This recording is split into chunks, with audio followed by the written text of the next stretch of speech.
Mind Fog, a Fallout 4 diary.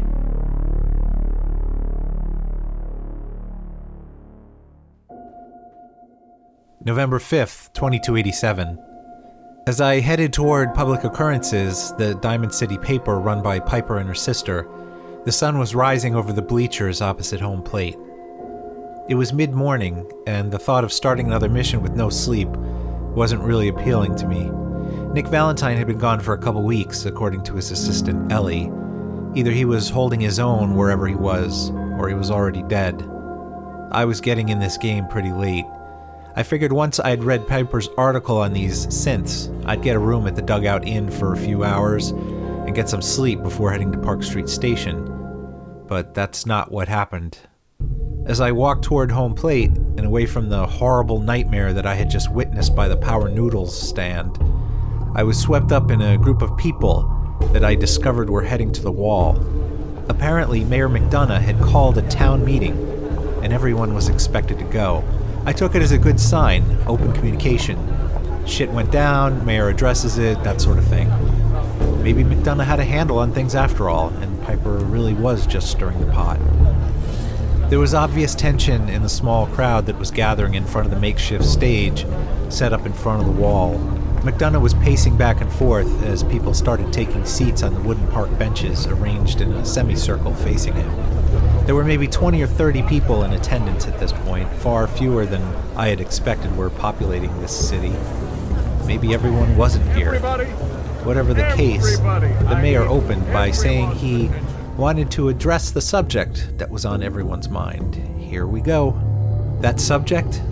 Well, obviously it was the disgusting article that Piper had written. Wow, okay, calling Piper out by name, and no mention of the guy who had just been slaughtered by Diamond City security not an hour ago because someone thought he was a robot or something. No, the real issue was that Diamond City had been united for 150 years, said the mayor, united by the great green guardian behind him, and united by the faith and trust that Diamond City citizens had in each other. That 150 years of unity had been shattered, apparently, by a single newspaper article Piper had written about synths. McDonough stopped then, and I remember thinking it was quite odd that he then made a particular point to the group that had gathered. He wanted everyone to know that he was not a synth, that he was the same flesh and blood human being that he had been since he was a boy who had been brought up just down the road by the waterfront. He wouldn't be abandoning his post merely because the press had made some heinous accusations. With that, he closed his speech and left the stage without mentioning the shooting that had occurred. What the hell had Piper written? He's so full of shit. As the crowd dispersed, I noticed Piper all the way in back leaning against one of the posts that held up a giant wooden water tank. Her arms were crossed and her head was down. When she looked up, our eyes met, and she just kind of shook her head as if to say, "Can you believe that shit?" I followed her back to the Public Occurrences trailer and asked to see this article she had written. She grabbed a copy of the paper, threw it down on the desk, and said, "Have at it." I sat down and began reading. Piper's inflammatory, rabble-rousing piece was about an event called Broken Mask that had happened some 60 years earlier.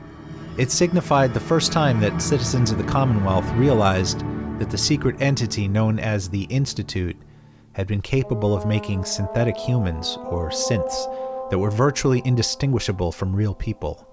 The basis of the article was an interview Piper had conducted with a direct witness of this event, a woman named Eustace Hawthorne, who had been 20 years old when it all went down. The former site of Power Noodles was a bar, and it was at this bar that a stranger had come to Diamond City from someplace out west. His name was Mr. Carter, and he had been regaling those gathered at the bar with tales of adventure that grew more and more interesting as the small crowd gathering around him became more and more inebriated.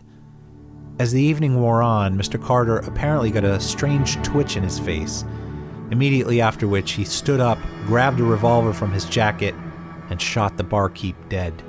By the time Diamond City security arrived and unloaded round after round into Mr. Carter and put a stop to his killing, 3 or 4 more people had been brought down by the stranger's revolver. It was only after this, when his, or its, wounds were examined, that the citizens of Diamond City discovered Mr. Carter was not a creature of flesh and blood, but rather was constructed of mechanical, man-made components. So where did Mayor McDonough figure into all this? And why did he so carefully state he was not a synth? Well, Piper had used the mayor as a backdrop for her story, mentioning that as she sat a few seats down from him at Power Noodles, watching him consume his dinner, it occurred to her that something as simple as eating together is an activity humans shared that they thought was exclusively reserved for them alone and not for machines. Yet those people who assumed this had been wrong. That was it. That's what had gotten McDonough all riled up, that he thought perhaps Piper was accusing him of being a synth because she mentioned him in an article about Broken Mask. I looked up at Piper. Seriously, I said.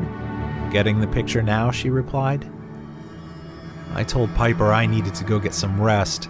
I was heading out to look for Nick Valentine in a few hours. She said I better be well-armed and well-armored, that Skinny Malone's gang was known for its firepower. I might even want to hire some help. I said thanks, but I was going to try to go in stealth-like, and if I could, see if he was alive first. At least that was the plan. But my plans never did seem to work out exactly as I hoped. At least not so far. Still, I was going to try. No sense engaging if Valentine was already dead, and no sense putting him in danger if he was alive.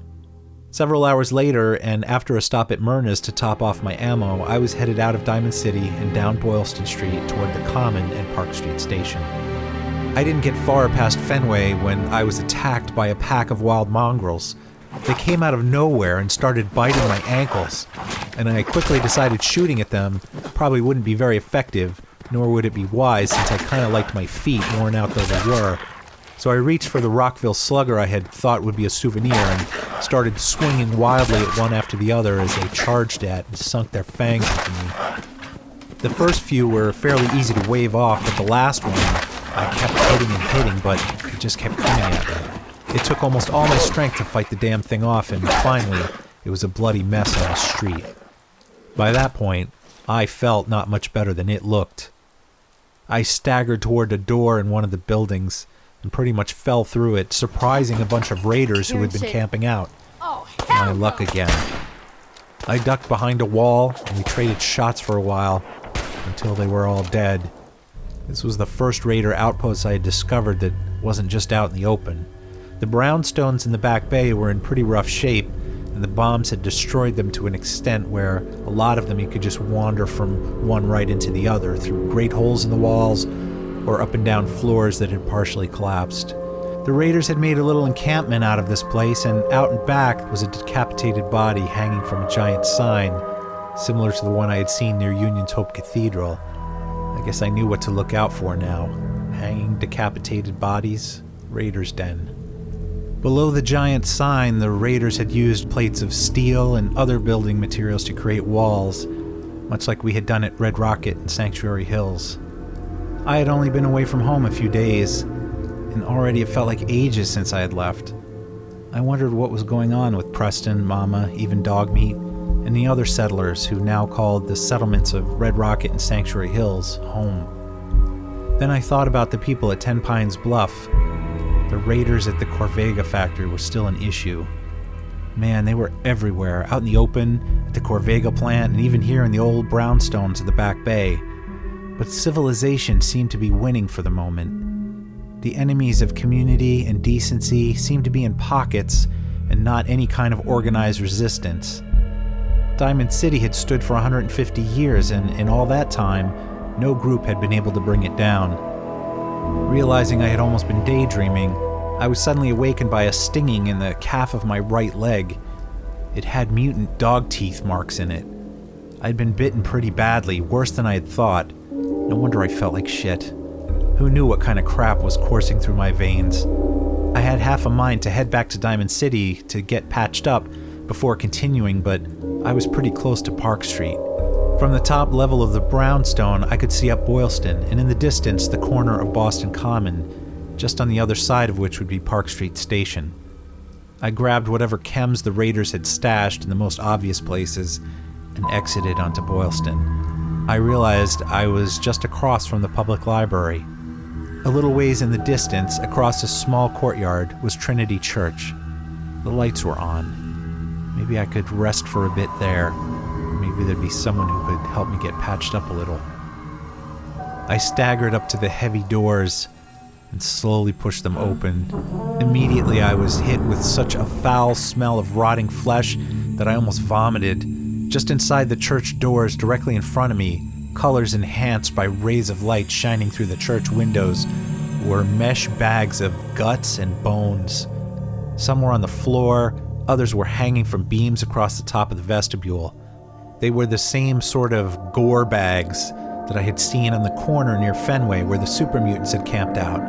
And sure enough, just as my brain was registering this, a minigun started splintering the door behind me from the main area of the church near the podium. I ducked into a side room off the vestibule and pulled out the laser musket, as it was really the only weapon I had that was both powerful enough and accurate enough to take down these monsters from a distance.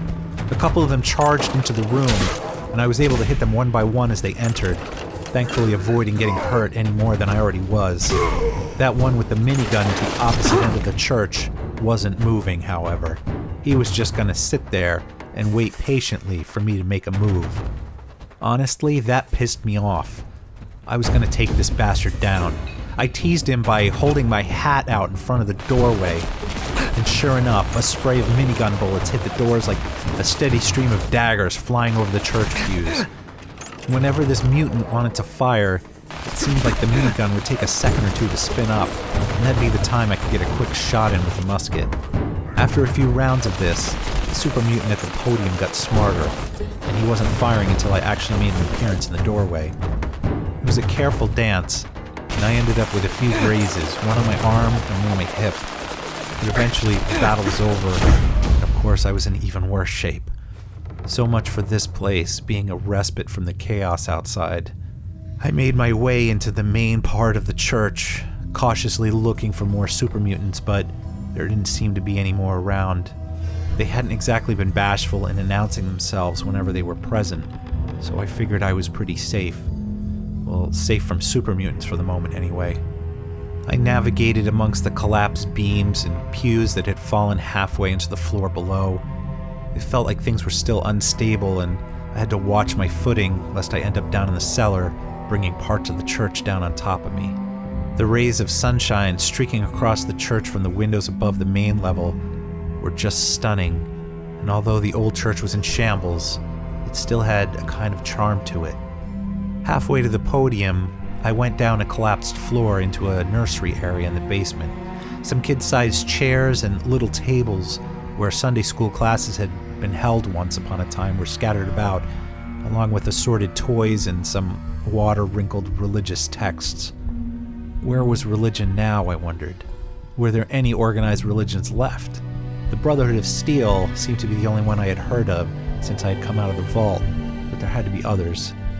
I wondered what faith meant in this world. What good had it all done? All that praying in my time, all that praying for peace. And now you might say the most famous church in the entire Commonwealth seemed to be inhabited by creatures spawned straight from hell. It reminded me of my dream from a few nights ago when I had met the devil himself. I didn't even remember what he looked like now. I seemed to sense him more than see him, and I couldn't make out any of the features in his face. I sat down in one of the little Sunday school chairs, looked up and just scanned the crumbling building around me. I noticed a teddy bear in the corner of the floor, its head and arm ripped off, stuffing spilling onto the bare concrete. I had pushed through any number of challenges in the outside world thus far, and taking a trip to an old subway station to find Nick Valentine had seemed like a simple idea when I had told Ellie I would do it for 150 caps. I'd be helping her and helping myself at the same time if I actually found him. But the fact was, I hadn't even reached the Common yet, let alone Park Street Station, and already I was badly in need of medical help. I slumped off the little chair and onto the cold floor and turned on my back. I could see all the way up to the top of the church from here. Specks of dust fell like snow through the brilliant rays of sunlight. I closed my eyes. Behind my eyelids and in my mind, the scene stayed in motion.